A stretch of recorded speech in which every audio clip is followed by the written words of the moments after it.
akan baca firman Tuhan untuk hari ini. Yang saya ambil dari Yakobus 4 ayat 13 sampai 17. Kita baca bersama-sama dalam hitungan 3 ya. 1, 2, 3. Jadi sekarang, hai kamu yang berkata, hari ini atau besok kami berangkat ke kota Anu, dan di sana kami akan tinggal setahun, dan berdagang serta mendapat untung, sedangkan kamu tidak tahu apa yang akan terjadi besok.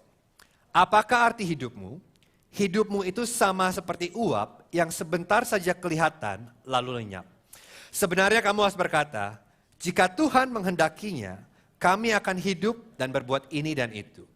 Tetapi sekarang kamu memegahkan diri dalam kecongkakanmu, dan semua kemegahan yang demikian adalah salah. Jadi, jika seseorang tahu bagaimana ia harus berbuat baik, tapi ia tidak melakukannya, ia berdosa. Saya duduk kembali. Hari ini judul khotbah saya adalah rencana kita dan kehendak Tuhan. Ada dua jenis manusia di dunia ini ya. Yang pertama, orang yang suka membuat rencana, dan yang kedua, orang yang menyukai spontanitas. Oke? Saya ingin tahu ya, saya ingin buat pertanyaan buat saudara ya. Berpartisipasi saudara ya. Berapa dari saudara yang suka membuat rencana? Boleh saya ingat perencana di sini? Oke, banyak. Beberapa dari Anda yang suka spontanitas. Anda spontanitas. Oke, beberapa dari saudara. Nah, saya tipe orang yang perencana ya. Saya sangat suka merencana. Jadi saya itu berfungsi secara optimal di lingkungan di mana segala sesuatu terencana dan berjalan sesuai jadwal. Jadinya saya setiap pagi saya bangun, saya itu sudah tahu jam berapa saya akan pergi ke kantor, jam berapa saya akan ngopi, jam berapa saya akan makan malam, saya akan ketemu dengan siapa, berapa lama, di mana. Saya sudah tahu semuanya saudara ya. Itu semua sudah ada di kalender saya. Bahkan saya itu begitu detailnya merencanakan, sampai saya itu sudah menyiapkan materi khotbah saya untuk 1,5 bulan mendatang. Saya bayangkan gitu. 1,5 bulan mendatang saya sudah tahu saya akan khotbah apa dan materinya sudah selesai. Dan waktu saya ngobrol dengan beberapa trainer city-city Indonesia, di Indonesia kemarin, waktu saya bilang ini, mereka memandang saya kayak saya itu orang aneh saudara. Kenapa? Karena biasanya kalau saudara tidak tahu, pendeta itu menyiapkan khotbah hari Senin di mana Minggu harus mereka berkhotbah. Bahkan, saya tahu ada beberapa pengkhotbah yang menyiapkan khotbahnya sehari sebelum mereka harus berkhotbah ya. Jadi mereka buka Alkitab dan Tuhan ilhamkan buat aku dan mereka dapat langsung bisa khotbah besoknya. Nah, saya nggak bisa seperti itu saudara ya. Kalau saya tidak tahu apa yang saya harus khotbahkan beberapa minggu sebelumnya, saya itu akan selalu panik. Saya akan merasa cemas. Karena saya orang yang sangat mementingkan rencana. Maka dari itu saya tidak menyukai spontanitas. Dan kalau saya ketemu dengan orang-orang yang spontanitas, saya biasanya merinding, saudara. Kenapa? Karena saya tahu kemungkinan besar mereka akan mengganggu rencana saya yang sudah saya buat dengan baik. Nah, tetapi saudara boleh setuju, meskipun saudara tipe yang spontanitas, saudara tetap punya rencana. Saudara mungkin tidak menulis rencana Anda dengan detail, tetapi saudara sudah memiliki gambaran apa yang akan Anda lakukan dan kemana Anda akan pergi. Benar? Setiap orang membuat rencana. Dan kitab Yakobus ini adalah kitab yang sangat praktis, karena Yakobus ini ingin menghubungkan iman kekristenan kita dengan kehidupan sehari-hari. Jadi Yakobus ingin kita berpikir gini, oke, jika kamu benar-benar percaya kepada Kristus, jika kamu benar-benar percaya kepada perbuatan Kristus dan Injil, apa artinya hal itu bagi kehidupanmu sehari-hari? Apa bedanya hidupmu dengan orang yang tidak percaya kepada Yesus? Karena sangat mudah bagi kita untuk berkata dengan mulut kita, aku percaya kepada Yesus, tetapi pertanyaannya adalah, apakah hidup kita mencerminkan iman kita? Nah, dalam bacaan kita hari ini, Yakobus berbicara tentang sesuatu yang sangat amat biasa. Dia berbicara tentang satu hal yang setiap kita lakukan, ini sangat normal, yang kita lakukan secara alamiah, yaitu apa itu? Membuat rencana. Dan inilah yang dikatakan Yakobus.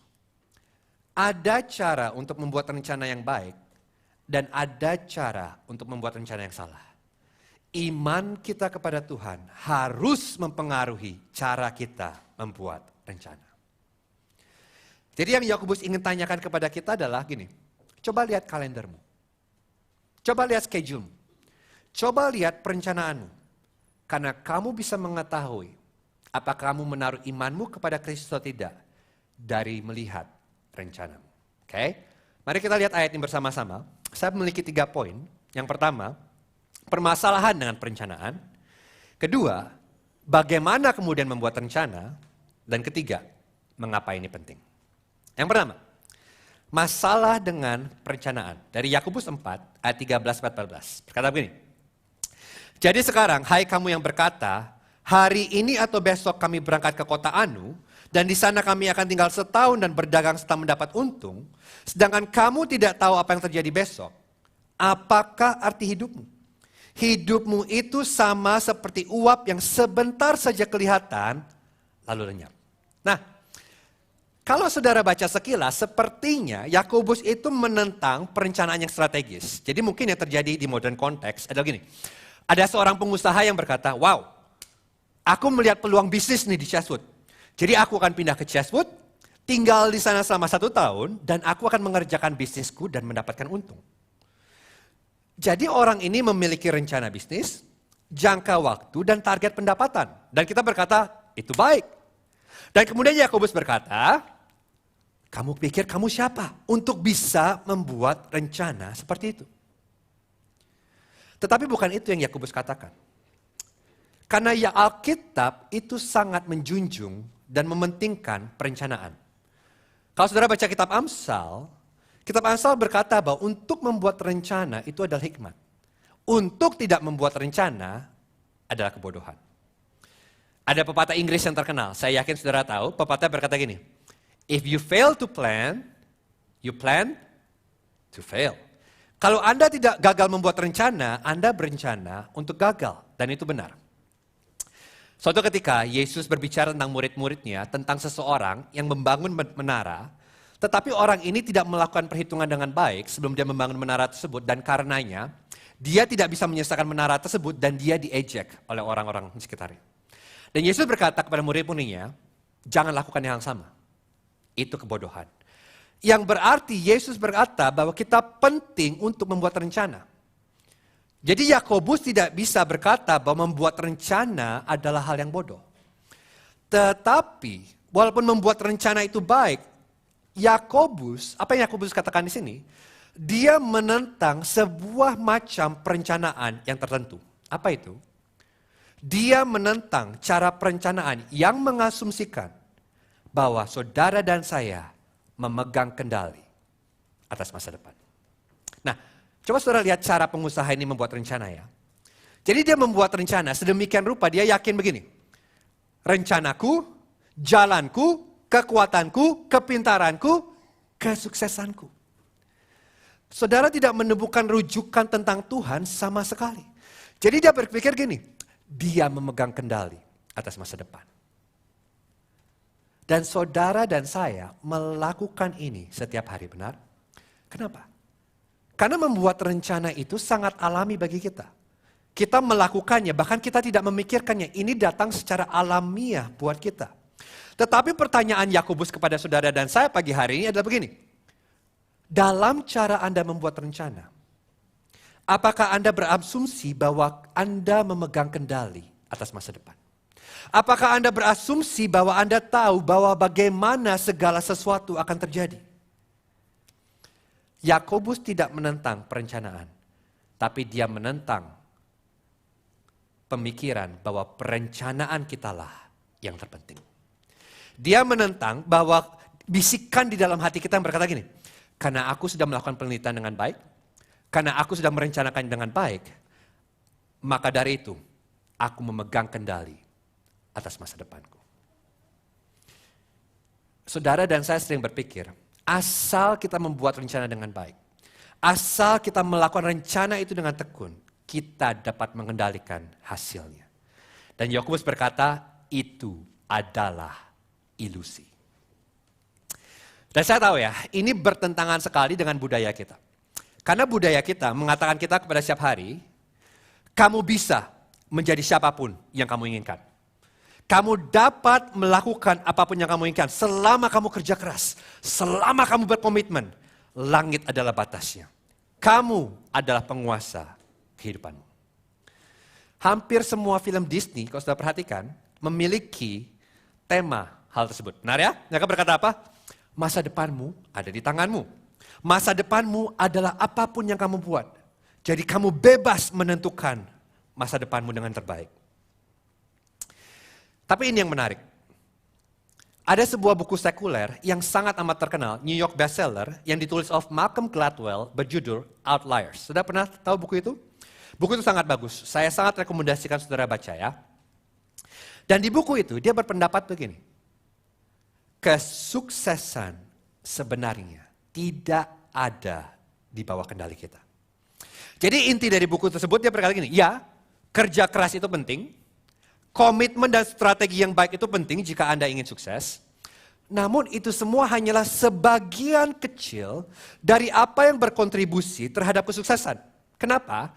Karena agar Anda dapat sukses, Anda harus berada dalam situasi yang tepat, Anda harus berada di tempat yang tepat, pada waktu yang tepat, memiliki jejaring sosial yang tepat, dan Anda harus memiliki peluang yang tepat. Dan semua itu harus berjalan selaras atau Anda tidak akan sukses. Nah, saudara tahu apa yang dikatakan Malcolm Gladwell? Ini menarik sekali. Dia berkata begini, bahwa sebagian besar bahan faktor kesuksesan berada di luar kendali kita. Banyak hal yang berkontribusi pada kesuksesan dan kita tidak dapat mengendalikan sebagian besar dari mereka. Jadi kesuksesan dan kegagalan kita bergantung pada begitu banyak faktor di luar kendali kita. Dan saudara perhatikan, itu bukan Alkitab, itu Malcolm Gladwell. Tapi Yakobus ini berkata, kalau kamu percaya bahwa kamu memegang kendali, kalau kamu percaya bahwa masa depanmu adalah apapun yang kamu buat, kamu tidak berpikir dengan jernih. Kamu hidup dalam ilusi. Dan Yakobus menyampaikannya dalam beberapa cara. Pertama dia berkata gini, ya, dia katakan gini, kamu tidak tahu apa yang terjadi besok. Oke, inilah dua kebenaran tentang hari besok. Tuhan tahu, dan kita tidak tahu.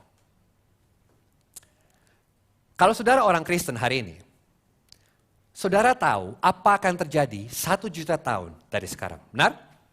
Saudara dan saya akan memerintah bersama Kristus di langit dan bumi yang baru untuk selama-lamanya. Itu pasti. Tetapi meskipun kita tahu apa yang terjadi 1 juta tahun dari sekarang, saudara dan saya tidak tahu apa yang terjadi besok. Tuhan tidak memberitahukannya kepada kita. Gak usah ngomong besok, gak usah ngomong besok. Mari kita bicara hari ini, sekarang. Nah, saya gak mencoba menakut-nakuti saudara, tetapi tidak ada jaminan saudara dan saya selesai mendengarkan khotbah ini. Apapun bisa terjadi kepada kita dalam 35 menit mendatang, benar? Gak peduli saudara umur 60 tahun atau 16 tahun, hidup saudara dan saya bisa berakhir seperti itu. Saya ingat sekali di hari di mana saya didiagnosa leukemia. Pagi itu saya masih lari pagi. Saya sehat. Siangnya saya ke dokter, cek darah. Saya tidak mengekspek kabar buruk sama sekali. Malamnya saya masuk rumah sakit. Dan yang diperlukan hanyalah satu, deringan telepon dari dokter saya. Apakah ada dari saudara yang bisa berkata, enggak Yos, itu tidak akan pernah terjadi padaku. Kenapa? Karena aku sudah merencanakan hidupku dengan sangat baik. Jadi aku siap menghadapi masa depan. Gak ada dari satupun dari kita yang bisa mengatakan itu. Kenapa? Karena ruang gawat darurat penuh dengan orang-orang yang memiliki rencana untuk hari besok. Kuburan penuh dengan orang-orang yang memiliki rencana untuk masa depan. Dan bukankah itu mengapa seringkali saudara dan saya mengalami frustrasi? Bukankah itu kenapa sering kita merasa kecewa? Kenapa? Karena kita merencanakan hidup kita seolah-olah kita memegang kendali. Kita membuat rencana seolah-olah kita tahu apa yang akan terjadi besok. Namun kehidupan berkata kepada kita seringkali bahwa kita tidak tahu. Nah itulah kenapa saudara ya, saya itu sering merasa kasihan, gak tahu gimana saudara. Saya itu sering banget merasa kasihan kalau saya melihat orang-orang marah kepada orang-orang yang bekerja di perusahaan penerbangan ketika pesawat mereka delay atau di cancel. Saudara pernah mengalaminya? Jadi beberapa tahun yang lalu saya itu di delay di Jakarta selama 8 jam saudara ya. Wah, kenapa? Karena ada badai, jadi pesawat nggak bisa terbang. Dan di 8 jam itu saya melihat betapa buruknya hati manusia. Benar, itu kayak orang-orang tuh datang ke counter ya. Itu pengusaha, ya itu bukan pengusaha, itu orang-orang yang kerja di penerbangan dimaki-maki, dimarah-marah. Saya dalam hati berpikir, ini kasihan banget ya orang yang bekerja di perusahaan penerbangan. Mereka kan nggak bisa mengontrol badai dan petir di luar sana. Mereka bukan Thor dan Zeus, mau dimarah-marahin pun percuma. Gak akan bisa terbang. Benar? Anda pernah mengalaminya? Atau jangan-jangan Anda yang marah-marah? Kenapa? Kenapa orang-orang merasa bahwa dia harus melampiaskan amarah itu? Karena mereka berkira mereka memegang kendali. Karena mereka berpikir bahwa alam semesta berputar di rencana mereka. Dan hanya perlu cuaca buruk untuk mengingatkan mereka. Mereka tidak memegang kendali. Hal ini juga berlaku buat Anda yang sering emosi kalau Anda nyetir di jalanan. Izinkan saya memberitahu Anda kenapa adalah kabar baik untuk saudara dan saya untuk tidak tahu apa yang terjadi besok. Karena kalau saudara tahu besok akan baik, saudara akan menjadi ceroboh dan lancang. Tetapi kalau Anda tahu besok akan buruk, saudara akan menjadi takut dan putus asa. Jadi sebetulnya mengetahui hari besok adalah musuh dari hikmat. Justru karena kita tidak tahu apa yang terjadi besok, maka hal ini membantu kita untuk membuat rencana dengan penuh tanggung jawab. Ini membuat kita tetap rendah hati dan penuh harapan pada saat yang sama dalam perencanaan kita. Namun pada umumnya ini bukanlah sesuatu yang alami. Kenapa? Karena pandangan alami kita adalah berpikir, kalau kita sudah merencanakan sesuatu, maka hal itu akan terjadi. Dan Yakobus membangunkan kita dari ilusi itu dengan mengingatkan kita, tidak. Kamu tidak tahu apa yang akan terjadi besok. Itu yang pertama. Dan yang kedua, dan ini lebih mengena lagi, Yakobus berkata, apa arti hidupmu? Hidupmu itu sama seperti uap yang sebentar saja kelihatan lalu lenyap. Nah saya suka banget Yakobus ya, karena dia tuh ngomong apa adanya, nggak ada filter ya. Dia berkata gini, kamu kira kamu penting? Kamu kira kamu sesuatu? Kamu kira kamu megang kendali? Coba pikir lagi. Kamu hanyalah uap yang ada di sini sesaat. Kemudian lenyap. Ini seperti kalau tadi pagi Anda keluar rumah, beli kopi pagi-pagi, dan Anda lagi ngobrol dengan seseorang, apa yang terjadi? Anda akan melihat nafas Anda, benar ya? Anda akan melihat uap di bawah mulut Anda untuk sesaat. Dan kemudian uap itu hilang. Yakobus berkata, itu kamu. Ouch!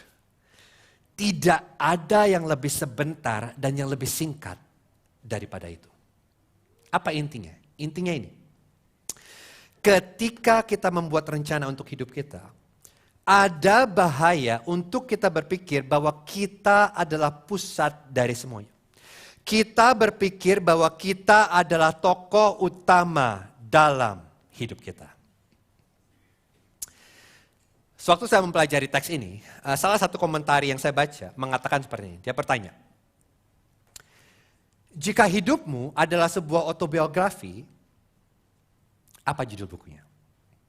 Coba saudara pikirkan ya. Jika hidup saudara adalah sebuah autobiografi, apa judul bukunya?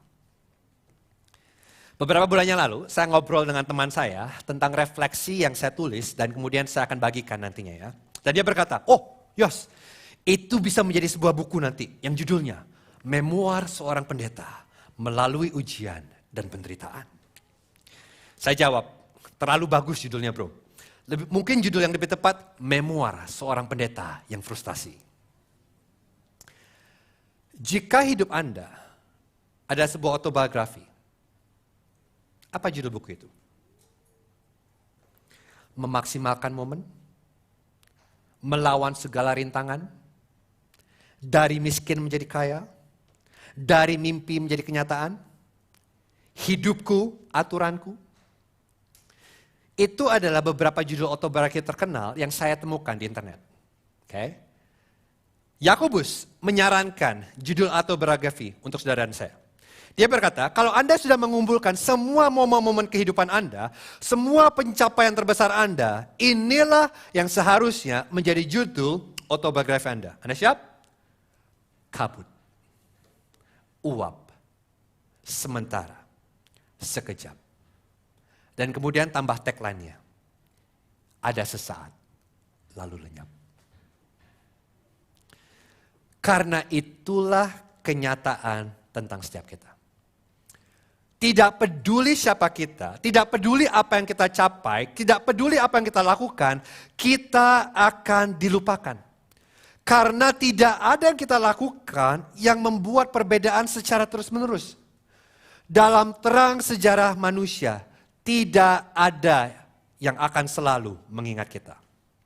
Saudara mungkin menjalani kehidupan selama 80 tahun dengan sangat baik, sangat sukses, sudah mendapatkan begitu banyak pencapaian.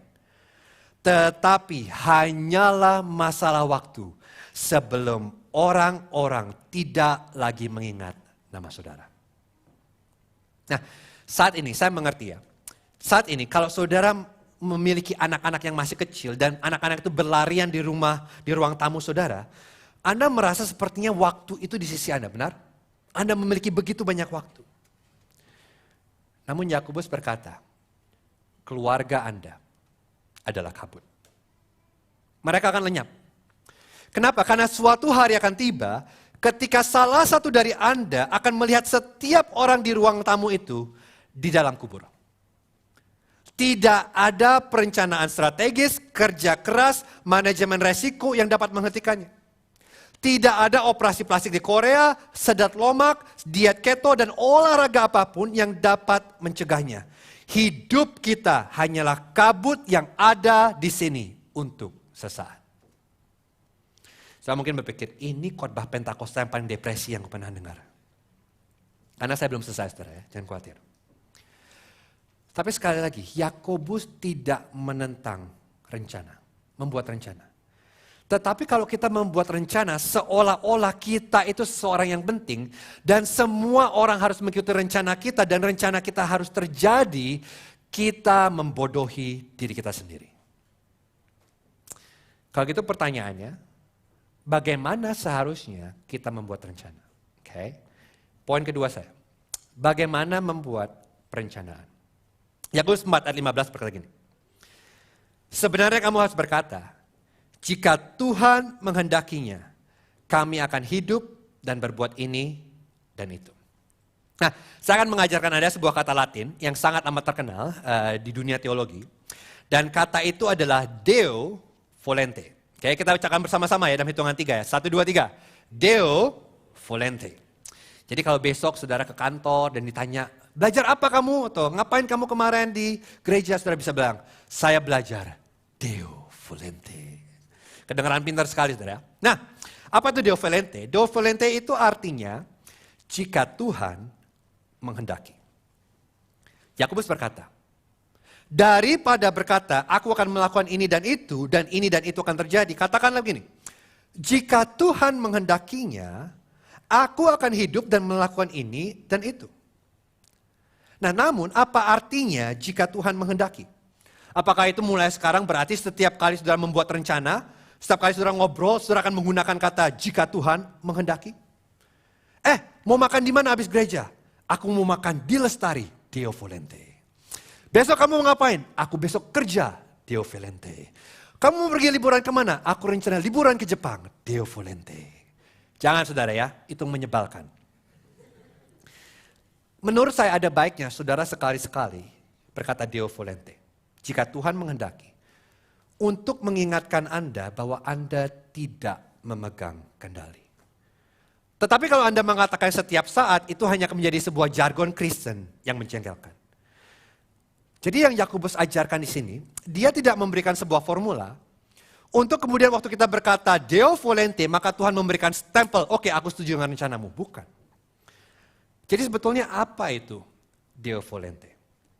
Sam Storm mengatakan dengan sangat indah. Dia berkata gini, jika Tuhan menghendaki, bukan hanya sebuah kalimat klise yang tidak tulus, murahan, dan religius.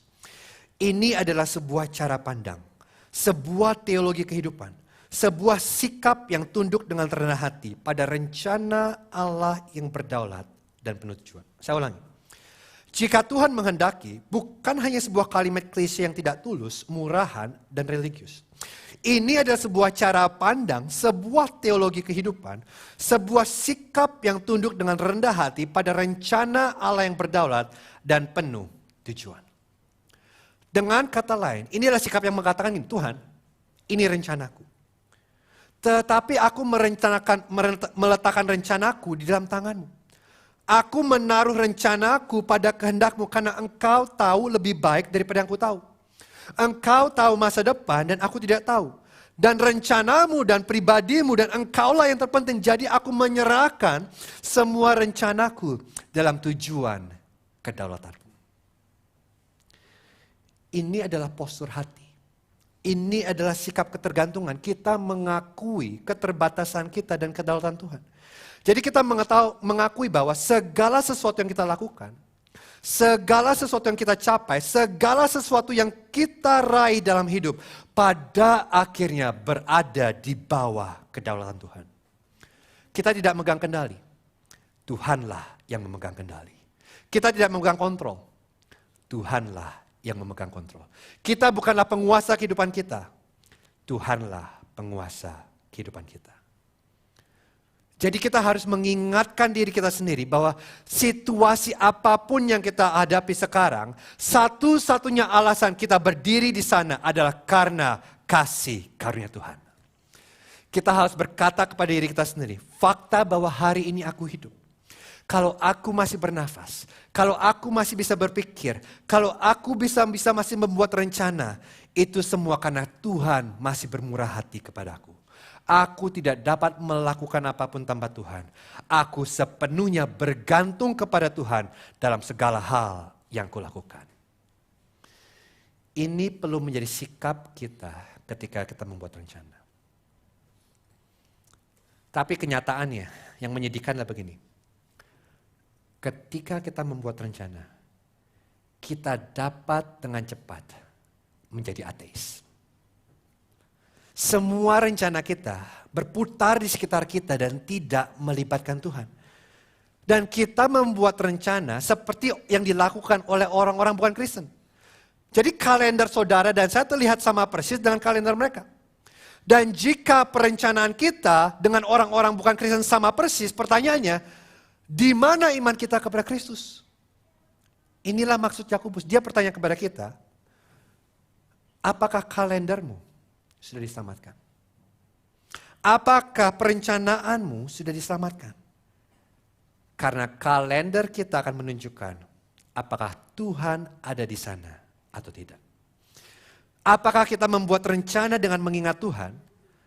Atau apakah kita merencanakan hidup kita tanpa menyertakan Tuhan? Pastor Tony Evans memberikan sebuah ilustrasi yang sangat bagus ya. Ada saudara sini yang suka menyusun puzzle? Ada saudara yang suka menyusun puzzle? Saya dengar ada beberapa orang yang suka melakukan itu sebagai penghilang stres. Ya. Nah, itu tidak berlaku buat saya ya. Saya sama sekali tidak suka jigsaw puzzle. Khususnya yang memiliki beberapa ribu keping. Itu bukan penghilang stres, itu pembuat stres bagi saya. Nah, jadi anak perempuannya Pastor Tony Evans ini sangat menyukai puzzle ketika dia masih kecil. Dan salah satu hadiah yang dia selalu inginkan saat Natal adalah sebuah puzzle. Dan semakin dia dewasa, semakin rumit puzzle yang dia dapatkan sebagai hadiah. Dan pada suatu Natal, papanya memberikan dia sebuah puzzle 1000 keping. Dia senang banget dan dia bawa puzzle itu ke kamarnya untuk membuat puzzle itu dengan segera ya. Dan kemudian tidak lama dia turun Dan dia datang kepada papanya dengan kesal. Dan dia bertanya kepada papanya, kenapa papa berikan pasal ini? Dan papa yang bertanya, loh apa masalahnya? Dan jawaban anaknya klasik. Dia menjawab, pasal ini memiliki terlalu banyak keping. Dan ini juga berlaku tentang hidup saudara dan saya. Hidup kita memiliki terlalu banyak keping. Saya tidak peduli betapa pintarnya saudara. Saya tidak peduli betapa hati-hatinya saudara. Saya tidak peduli betapa rajinnya saudara. Kita tidak bisa menyusun pasal hidup kita. Kenapa? Karena ada terlalu banyak faktor di luar kendali kita. Namun kabar baiknya, ada satu sosok yang bisa menyusun pasal tersebut. Siapa dia? Pembuat pasal dapat menyusun pasal tersebut. Dan pembuat pasal meletakkan gambar pasal yang sudah selesai untuk memberitahu kita dia tahu cara menyusun pasal tersebut. Dan peran saudara dan saya ada untuk berkonsultasi dengan sang pembuat pasal. Dia tahu bagaimana menyusun semua keping-keping itu yang saudara dan saya tidak ketahui. Perhatikan ini. Membuat rencana dalam hidup tanpa Tuhan adalah seperti menyusun pasal 1000-an keping, jutaan keping tanpa gambaran lengkap dari pasal tersebut. Itu tidak akan berhasil. Jadi kalau gitu pertanyaannya, bagaimana cara kita membuat rencana? Apakah kalau gitu kita nggak usah membuat rencana? Bukankah Tuhan itu berdaulat? Bukankah Tuhan akan mengurus setiap bagian kecil dan menyusun pasal itu untuk kita? Tapi bukan itu yang diajarkan oleh Yakobus dan Alkitab. Jadi ini permasalahannya. Saudara dan saya itu memiliki asumsi bahwa pilihan kita penting dan masa depan kita terbuka dan tidak pasti. Atau segala sesuatu telah ditetapkan dan ditentukan dan oleh karena itu tidak ada yang kita lakukan yang penting. Jadi kita itu suka memilih salah satu dari dua hal ini. Jadi sebagian dari kita berpikir, kalau Tuhan berdaulat, kalau segala sesuatu sudah ditetapkan, lalu kenapa aku harus buat rencana? Apa yang aku lakukan tidak penting. Atau jika tidak, masa depan adalah apapun yang kita buat. Masa depan adalah seperti buku petualangan, di mana kita bisa memutuskan apa yang akan terjadi besok. Jadi saudara dan saya sering berpikir bahwa kebenarannya adalah salah satu dari dua tersebut.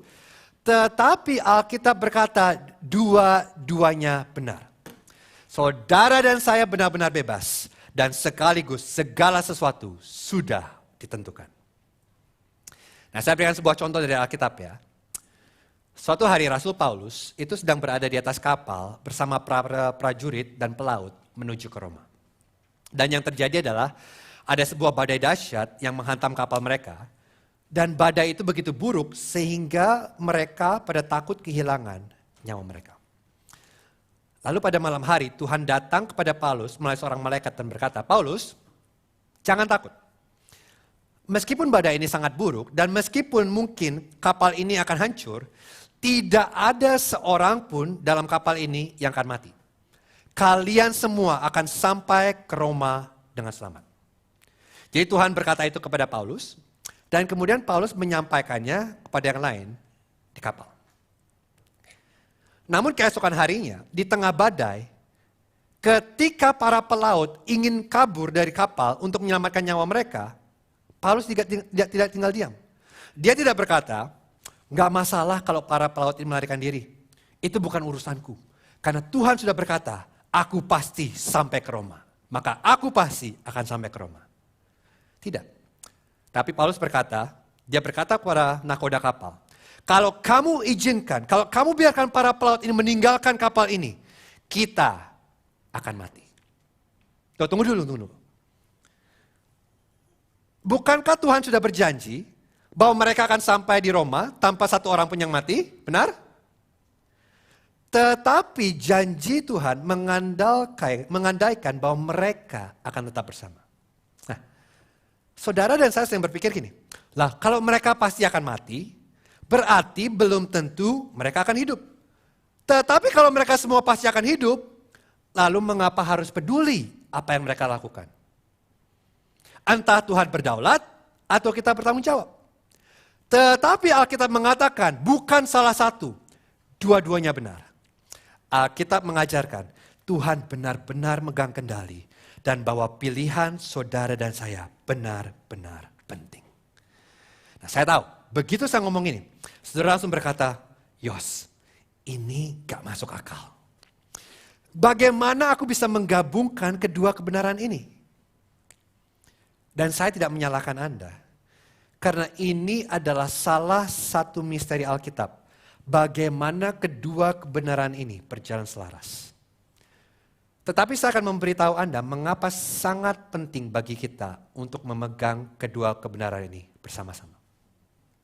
Karena kalau kita tidak memegang kedua kebenaran ini bersama-sama, kita tidak dapat membuat rencana dengan bijaksana. Kita bisa berkata, segala sesuatu sudah ditentukan, tidak ada yang dapat aku lakukan yang penting, aku tidak bisa membuat perbedaan. Dan karenanya kita menjadi pasif, acuh tak acuh, kita tidak peduli, kita tidak membuat rencana. Atau kita berkata, aku bisa melakukannya. Aku bisa membuat masa depan seperti yang aku inginkan. Aku bisa menjadi apapun yang aku inginkan. Dan yang terjadi, kita penuh dengan kekhawatiran. Kita panik, kita meleleh. Kenapa? Karena kita berpikir, semua tergantung keputusanku. Semua tergantung rencanaku. Semua tergantung strategiku. Aku. Dan kita tidak bisa menanggung beban itu. Kita menggantikan posisi Tuhan dan kita sama sekali tidak memenuhi syarat untuk pekerjaan itu. Jadi perhatikan ini. Jika kita ingin membuat rencana dengan bijaksana, kita perlu tahu bahwa pilihan kita penting dan memiliki konsekuensi. Namun pada akhirnya kita tidak memegang kendali atas apa yang terjadi. Tuhanlah yang memegang kendali. Artinya, kita memiliki semua insentif untuk merencanakan sebaik mungkin. Tetapi di sisi lain, kita nggak panik. Karena kita tahu segala sesuatu berada di bawah kendali kedaulatan Tuhan yang mengerjakan segala sesuatu untuk kebaikan. Hanya dengan cara itulah saudara dan saya bisa membuat rencana dengan bijaksana. Karena kalau kita tidak memegang kedua kebenaran ini, kita akan menjadi pasif atau lumpuh. Kalau kita tidak benar-benar panik memikirkan bahwa kita memiliki kendali penuh atas hidup kita dan Tuhan tidak memegang kendali atas hidup kita, kita tidak berpikir dengan jernih. Kenapa? Karena hanya dibutuhkan satu kesalahan keputusan untuk menghancurkan masa depan kita selamanya. Dan kalau kita berpikir bahwa Tuhan memegang kendali mutlak dan oleh karena itu kita tidak perlu membuat rencana, kita tidak akan pernah mencapai apapun. Hidup kita akan berantakan. Tetapi Alkitab mengajarkan kedaulatan Tuhan dan tanggung jawab manusia. Itulah yang memampukan kita untuk membuat rencana dengan baik dan tidak panik.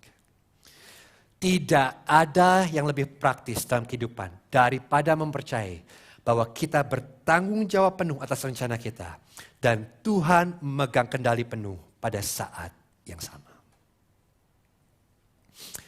Mengapa ini penting? Poin saya yang ketiga. Yakobus 4 ayat 16-17. Tetapi sekarang kamu memegahkan diri dalam kecongkakanmu. Dan semua kemegahan yang demikian adalah salah. Jadi, jika seseorang tahu bagaimana ia harus berbuat baik, tetapi ia tidak melakukannya. Apa yang terjadi? Ia berdosa. Yakobus sangat amat jelas. Ketika kita tidak melibatkan Tuhan dalam perencanaan kita, kita bermegah dalam kecongkakan kita. Dan semua kemegahan yang demikian ada yang salah. Nah, apa yang dimaksud dengan bermegah? Kalau saudara masih ingat dari khotbah dalam Galatia, bermegah itu adalah bagaimana kita mempersiapkan diri. Bermegah itu adalah bagaimana kita mendapatkan kepercayaan diri. Dan setiap kita harus bermegah dalam sesuatu. Gak ada yang namanya tidak bermegah. Setiap orang harus menemukan kepercayaan diri mereka dalam sesuatu. Dan Yakobus berkata, ketika kamu meninggalkan Tuhan dalam perencanaanmu, tahukah kamu di mana kamu bermegah? Tahukah di mana kamu menaruh kepercayaan dirimu? Kamu bermegah dalam dirimu sendiri. Kamu menaruh kepercayaan dirimu pada rencanamu. Kamu menaruh rasa amanmu pada kekuatan dan kemampuanmu untuk mengendalikan masa depan. Dan itu adalah salah. Mengapa itu salah? Karena ketika kita menaruh kepercayaan pada diri kita sendiri, kita mengambil posisi Tuhan. Kita lupa bahwa kita bukan Tuhan. Nah, kita mungkin tidak mengatakan dengan mulut kita, aku adalah Tuhan. Tetapi kita membuat rencana seolah-olah kita memiliki semua kekuatan dan pengetahuan Tuhan. Saudara ingat apa yang terjadi pada Raja Nebukadnezar, Raja Babel? Suatu hari dia berjalan keluar dan dia melihat kerajaan Babel yang begitu megah. Dan apa yang dia katakan? Dia berkata gini, lihat semua yang aku bangun. Lihat betapa kuatnya dan hebatnya aku. Lihat semua perbuatan tanganku. Akulah the good, the greatest of all time. Tidak diragukan lagi, kerajaan Babel pada zaman itu ada kerajaan yang mengesankan. Tetapi Nebukadnezar berpikir bahwa tangannya lah yang membuat semua itu terjadi. Dia melupakan Tuhan dan tidak memuliakan Tuhan. Dia bermegah atas dirinya sendiri. Dan saudara tahu apa yang Tuhan katakan? Tuhan berkata, Nebukadnezar, kamu pikir kamu ada the God? Jadilah God untuk 7 tahun. Dan seketika itu juga Nebukadnezar kehilangan kewarasannya dan makan rumput seperti kambing. Karena Tuhan tidak akan mentoler siapapun yang ingin mengambil posisinya. Dan kemudian Yakobus mengatakan dengan indah, jadi jika seseorang tahu bagaimana ia harus berbuat baik, tetapi ia tidak melakukannya, ia berdosa. Seringkali kita tuh hanya menganggap dosa itu sebagai perbuatan aktif yang kita lakukan. Sewaktu kita menentang dan kita berontak terhadap apa yang Tuhan katakan untuk kita dilakukan. Itu namanya dosa komisi. Tetapi ada satu jenis dosa lagi yang jauh lebih bahaya yang sering kita lupakan. Nama dosanya adalah dosa omisi atau kelalaian. Dosa ini adalah dosa pasif. Di mana saudara dan saya melakukannya dengan cara tidak melakukan apa-apa. Sewaktu saudara tidak melakukan apa-apa, di mana Tuhan berkata untuk melakukan A, saudara dan saya berbuat dosa. Jadi saudara dan saya tidak harus melakukan sesuatu untuk berbuat dosa. Tidak melakukan apa-apa pun bisa menjadi dosa. Dan Yakobus berkata, kalau kamu tahu kamu harus membuat rencana dengan mengingat Tuhan, tetapi kamu membuat rencana seolah-olah kamu yang memegang kendali atas besok, jika kamu menjalani hidupmu, membuat rencana, membuat jadwal dan melupakan Tuhan, maka kamu berdosa. Saya perjelas. Jika kita tahu bahwa kita perlu merencanakan hidup kita dengan Tuhan sebagai pusat, tetapi kita tidak melakukannya, kita berdosa. Tuhan harus menjadi pusat dari semua rencana kita, bukan hanya dalam keadaan darurat. Jadi saudara, membuat rencana itu baik. Membuat rencana itu penting. Tetapi kita tidak boleh melupakan Tuhan dalam perencanaan kita. Kita tidak tahu apa yang akan terjadi besok. Tetapi Tuhan jelas apa yang harus kita lakukan hari ini dalam ketaatan kepadanya. Dan untuk tidak melakukannya adalah dosa. Dan ini sangat penting. Sangat amat penting. Kenapa? Karena di sepanjang Alkitab, ada satu dosa yang terus mengganggu umat Tuhan. Ada satu dosa yang begitu besar, yang begitu alamiah bagi kita untuk melakukannya. Hanya dengan mengikuti arus. Kita melakukannya dengan tidak melakukan apa-apa. Saudara tahu apa dosa itu? Dosa melupakan Tuhan. Dan Anda tahu nih, Tidak ada yang lebih buruk daripada dilupakan. Kalau Anda tidak tahu, jadi setiap minggu malam gereja kita itu mengeluarkan khotbah yang dikhotbahkan minggu pagi di YouTube ya. Jadi semua khotbah saya itu ada di YouTube untuk orang-orang tonton dan mereka boleh komentari ya. Dan seringkali, mungkin gak terlalu sering tapi sekali-sekali, saya itu menerima kritik dari orang-orang yang saya tidak kenal di YouTube. Jadi beberapa orang menulis, ini khotbah yang sangat buruk. Pengkhotbah ini bodoh dan tidak tahu apa yang dia bicarakan. Tolong Pak pengkhotbah, sebelum khotbah pelajari teksnya dulu sebelum khotbah lain kali. Ini khotbah sangat amat jelek, bla bla bla, seperti itu saudara ya. Dan tentu setiap kali saya baca kritik-kritik seperti itu menyakitkan dan menyinggung saya. Tapi saudara tahu apa yang lebih buruk daripada kritik khotbah yang kasar? Tidak ada yang mendengarkan khotbah saya. Zero like, zero view. Itu jauh lebih buruk daripada dikritik. Karena ketika Anda dilupakan, Anda diperlakukan seperti Anda tidak ada. Tidak berarti. Anda diperlakukan seperti kabut dan uap. Dan tidak ada yang lebih buruk daripada dilupakan. Terutama dilupakan oleh seseorang yang Anda kasih.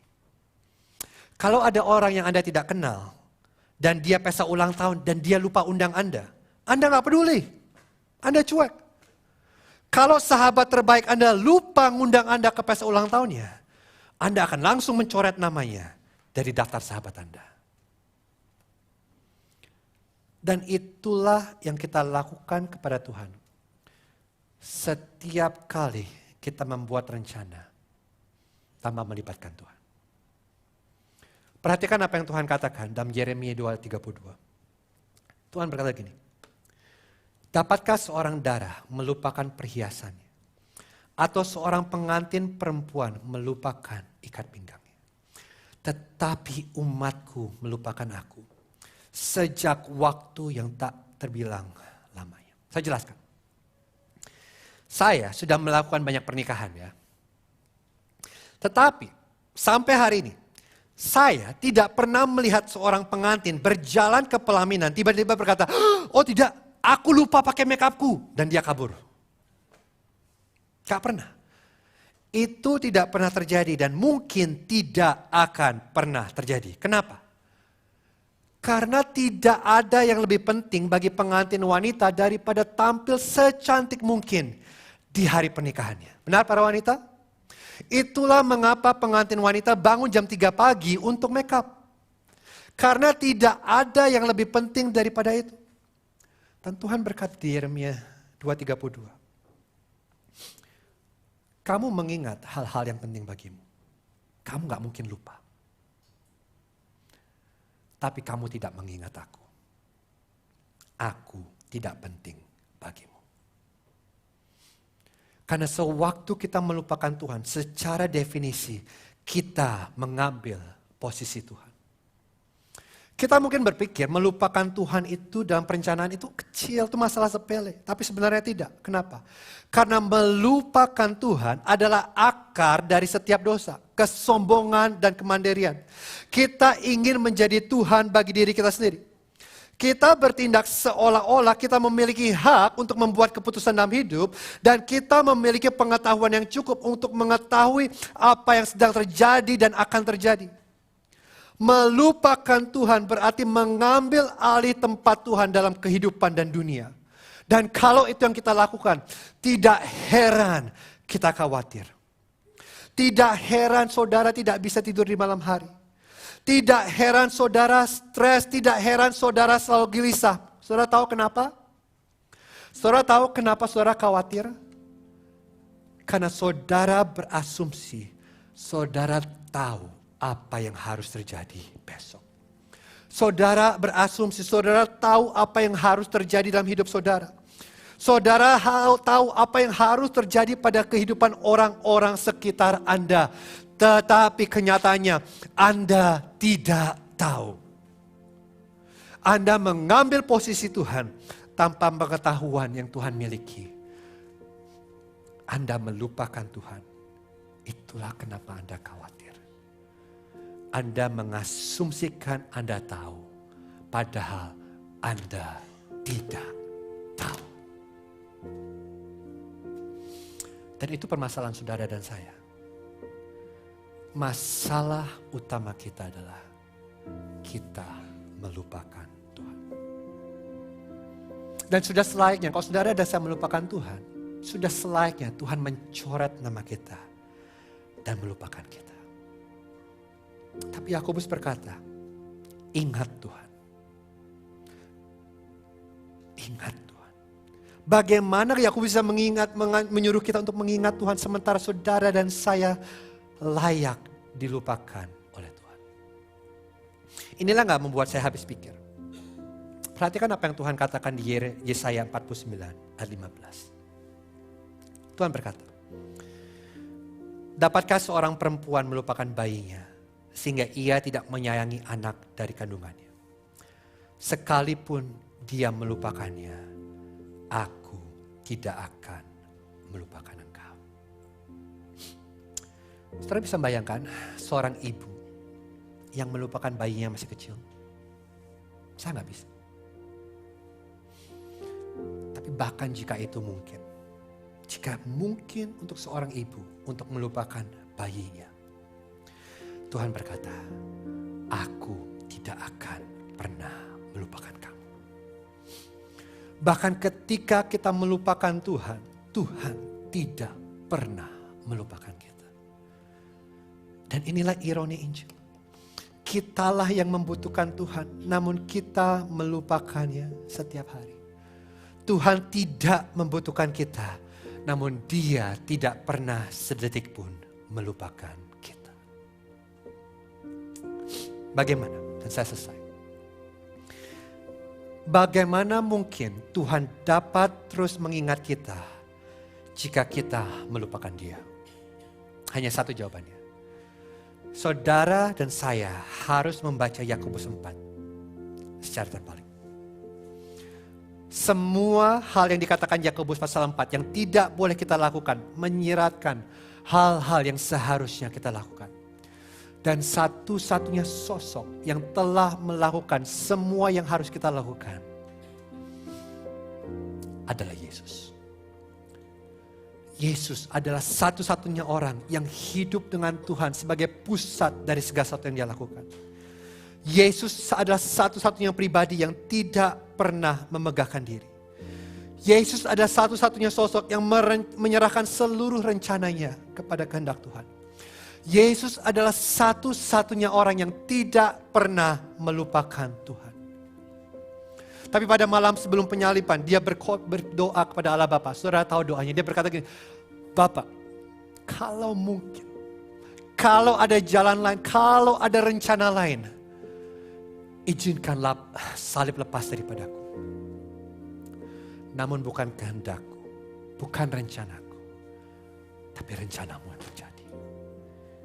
Yesus menyerahkan nyawanya dan dia kehilangan kendali atas hidupnya. Dan di kayu salib, saudara ingat itu, dia berteriak kepada Bapa, Allahku, Allahku, di mana engkau? Kenapa engkau melupakan aku? Yesus satu-satunya orang yang tidak pernah melupakan Allah. Dilupakan oleh Allah. Yesus diabaikan oleh orang yang paling berarti bagi dia. Kenapa? Karena di kayu salib, Yesus mendapatkan pengabaian yang saudara dan saya layak dapatkan. Yesus dilupakan untuk kita. Kenapa? Karena untuk menunjukkan sewaktu saudara dan saya menaruh iman kita kepada Kristus, Dia tidak akan pernah melupakan kita. Yesus kehilangan kendali atas hidupnya dan dia dilupakan di kayu salib agar saudara dan saya hari ini dapat mengetahui bahwa saudara dan saya tidak akan pernah dilupakan oleh Tuhan. Bahkan ketika kehidupan seperti berada di luar kendali, kita dapat memiliki keyakinan bahwa segala sesuatu ada di bawah kendali Tuhan. Dan bukankah itu tujuan Pentakosta? Bukankah itu tujuan kenapa Allah Bapa mencurahkan Roh Kudus kepada saudara dan saya? Supaya hari ini saudara dan saya memiliki kepastian. Dia bersama kita. Dia di dalam kita. Dia menyertai kita. Dia setia terhadap kita. Kristus sudah membayar harganya. Dan ini satu-satunya cara saudara bisa membuat rencana dengan baik. Sewaktu saudara ingat, Tuhan tidak pernah melupakan kita. Dan Tuhan menjaga hari esok kita. Kita memiliki jaminan, Tuhan selalu mengingat kita. Dan karena Tuhan selalu mengingat kita, kita dapat terus mengingatnya dan membuat rencana dengan bijaksana. Gereja Tuhan, buatlah rencana dan percayalah pada kehendak kedaulatan Tuhan atas hidup. Mari kita berdoa. Bapa, aku berdoa. Biarlah kebenaran ini Tuhan bukan hanya berbicara kepada pikiran kami. Tapi Roh Kudus, aku minta dengan sangat. Biarlah buat kebenaran ini benar-benar berbicara kepada hati setiap kami Tuhan. Sehingga benar-benar Roh Kudus, kami bukan hanya tahu bahwa Engkau menyertai kami. Tapi hari ini, di hari Pentakosta, kami bisa benar-benar merasakan kasih-Mu buat kami. Kami bisa kembali terpesona akan pribadi-Mu, Yesus, pengorbanan-Mu yang menguatkan kami. Yang membuat kami bisa berjalan dengan penuh keyakinan dan membuat rencana dengan yang terbaik. Dan melibatkan Engkau setiap langkah. Ampuni kami Tuhan, kalau sering kami melupakan Engkau.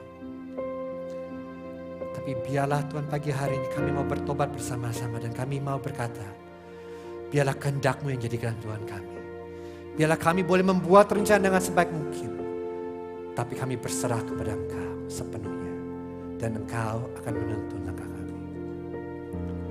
Roh Kudus, bantu kami. Berikan kami hikmat. Berikan kami kebijaksanaan. Untuk merencanakan dengan yang terbaik untuk kemuliaan nama-Mu. Dan kami minta doa ini dalam satu nama Tuhan Yesus Kristus. Amin.